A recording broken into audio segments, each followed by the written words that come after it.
Hey everyone, it's Doc. I picked up this Chiappa M1-22 on a Christmas sale. Kind of avoided it like the plague because of all the bad things I heard, but it just got lowered down too much to pass up.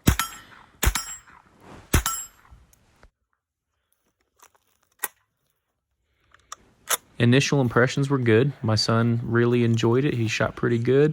The plastic stock, it was very lightweight, very easy for him to handle. I did read where I could put a wood stock on there from a real M1 carbine, so I wanted to give that a shot. But the plastic one, he really enjoyed.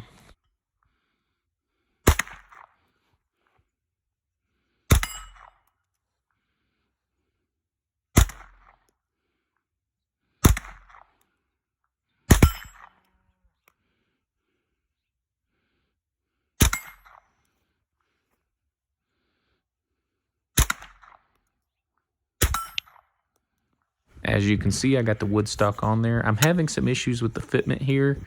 It's not allowing the magazine to insert all the way. This was just an issue of me not getting the receiver down like it should. The magazine button was kind of covered up at one point. So I got that fixed, and then it ran pretty good.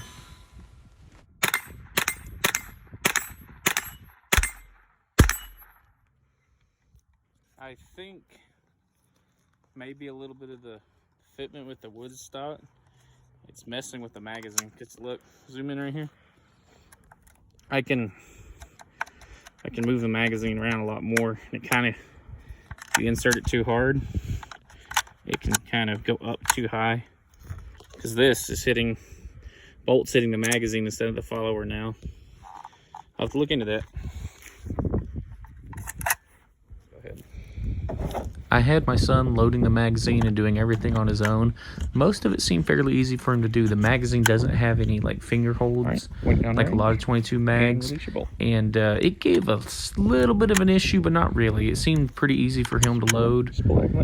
He did have some trouble getting the bolt to pull back. I'm not sure what was up with that. I didn't really have that trouble, but he seemed to struggle with that every now and then. The sun was pretty bright this afternoon, and he said he was having trouble seeing the sights because this first mag or two, he didn't hit anything. And he said he was looking over the rear sight. So, you know, just some training things. But the sun was in our eyes, so I think I gave him a little bit of trouble.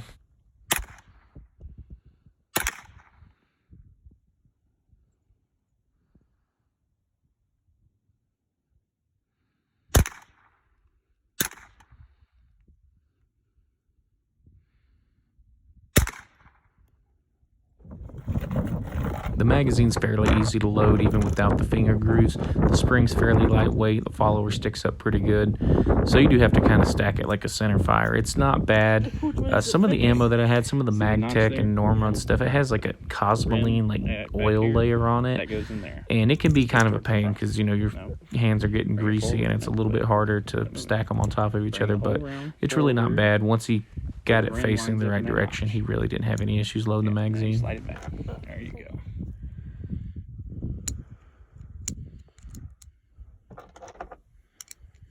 So what do you think? You like it? It's sort of hard to shoot, but that could just be me or the sun. Well, last time we shot it, you did pretty good. Yeah. Could possibly just be me. Well, we'll blame you. Yeah, let's do that.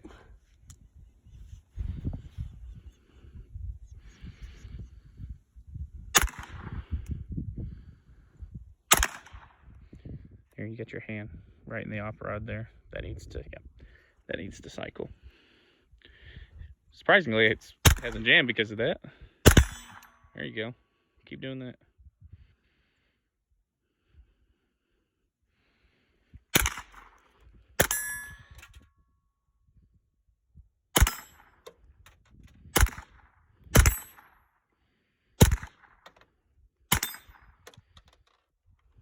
There you go.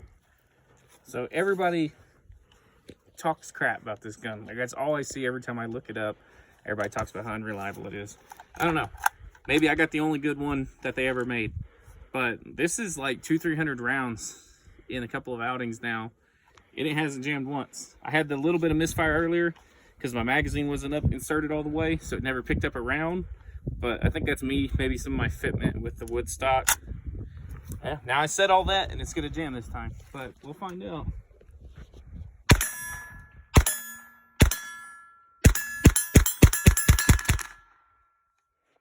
No jam. This is, like, this stuff sucks. This is the cheap Walmart Federal. I always have jams with this. And this little Chiappa 22 is just chugging along. Good deal. Again, some struggles with the bolt release. I'm not sure what was happening here, because it never really did it to me. Maybe just not quite the hand strength he needed. Not sure, but it ran fine for me.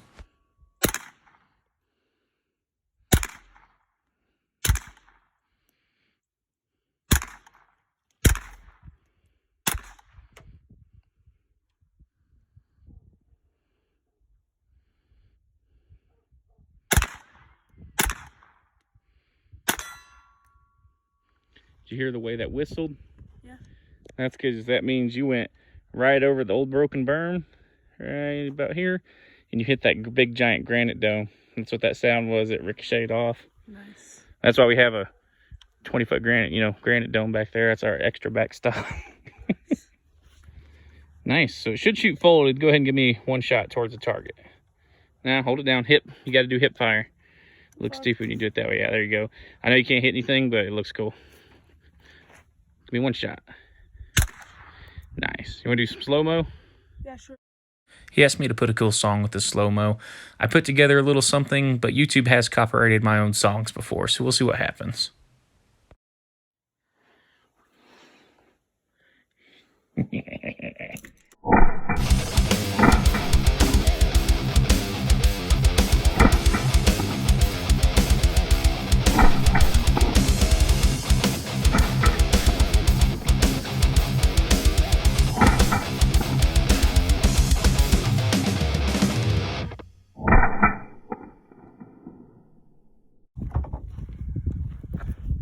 Okay, so an impromptu reliability test, torture test. We dropped that in the dirt. And ammo's dirty. I already had like a mineral oil on it, so it's really dirty now. The bag's dirty. See if that jams it. We're about 120, 125 yards. Targets are down there. I don't know if you can hear this if I actually hit it. I'll call them out if I actually hit it though. Let's see. Can't even see the crap.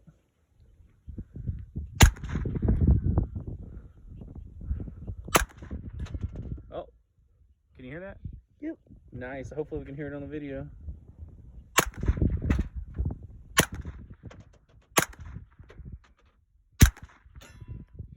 Hit.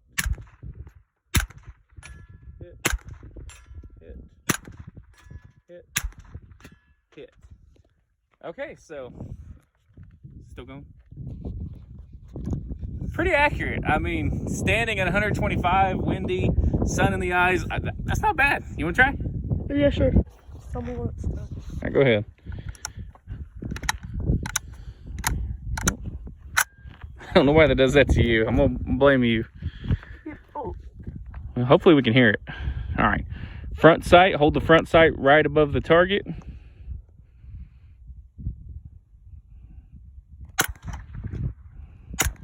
Hold still. Hold up. You're going over. I'm not seeing dirt. Aim just a hair lower. Right up. Hold it right above his head. There it is. You empty? Okay. I only put a couple in there, the loose ones. Dude, that was awesome. You hit it. 125 yards. I'd give you knuckles, but my hands are full. Yeah. We'll see if we can hear it on the video. That was great. Good job. We did have a stovepipe on a separate day while I wasn't recording. Grabbed a couple of pictures of that. And then I was shooting some of the CCI Stingers, and most of them ran pretty good. I had this one here that I just happened to catch on video. It locked the bolt to the rear. It's not like it jammed, it just like locked itself back. All I had to do was release the bolt and it ran. So only a handful of malfunctions. At the time of releasing this video, I think we were around the 800 round mark. And I haven't cleaned or oiled this thing once. So I'm expecting it to start slowing down, but so far so good. All right, so real quick, I'm going to show what I had to do to make this wood stock fit, because the factory plastic stock, it's all open through here. So it had no issues fitting, but the wood stock did require a little bit. I don't know if we can see if you can see these divots that I had to grind down. See if you can see those on the video. My shadow's kind of in the way. Zoom in a little bit here. Yeah. Zoom. All right, so right here and right here, I had to take a little material off to fit. Yeah, to kind of fit like here and right in here. I had to take a little bit off there. The main thing I had to do was the mag well. I had to widen it out and lengthen it a little bit. It wasn't a lot, but it was kind of made me nervous a little bit there.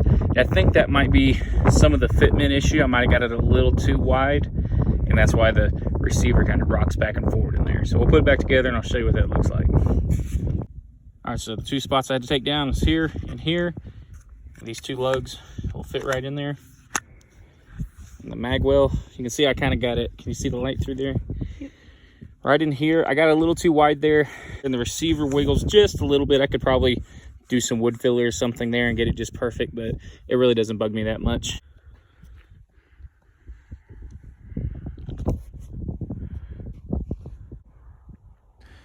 So I was prepared to talk about how it seems like my Zero kind of wanders. I figured the rear sight with its sliding adjustments wasn't that secure because I felt like I was missing a lot of these shots. Turns out I was actually hitting quite a few of them. Did I miss all of those? But with the new rubber hangers that I made for the targets, it was muting the sound. I couldn't hear any impacts from that range. And the sun was blinding right there at that time of the evening, so I couldn't see anything I was doing. We missed a lot of shots, but I hit a lot more than I thought. I couldn't see the impacts, and I couldn't hear them either. So you'll see me here. I kept messing with my Zero, and I probably actually screwed it up. It was probably on, and I thought it was off. So I'm over here messing with my Zero, and I think I messed it up now. Shout out to my son for being my cameraman while my tripod's still broken. Our paint cans are just about finished here, so we took them out in style. Hard to see anything, so we missed a lot. Pretty embarrassing, but anyways, you get to watch me suck. Hey, you got it on the last one. I can see anything. All right, go for it. What are you forgetting? Forgetting. There you go. All right, hold on, let me get a good shot here. Go ahead and aim. Paint can on the left.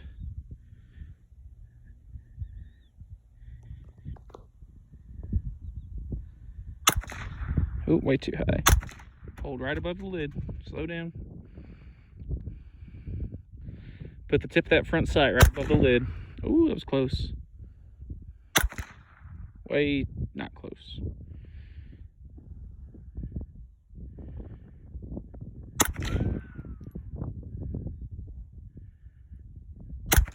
There it is. Yeah, suck it, ozone layer. We're having an absolute blast with the Chiappa M1-22 so far. I know that's not the universal experience. I know a lot of people have had a lot of magazine issues, a couple of breakages. I've seen some terrible reviews. I'm thankful we're not experiencing that. And, you know, being able to go out and shoot and have fun and, you know, teach some marksmanship to my son, we're both having a great time.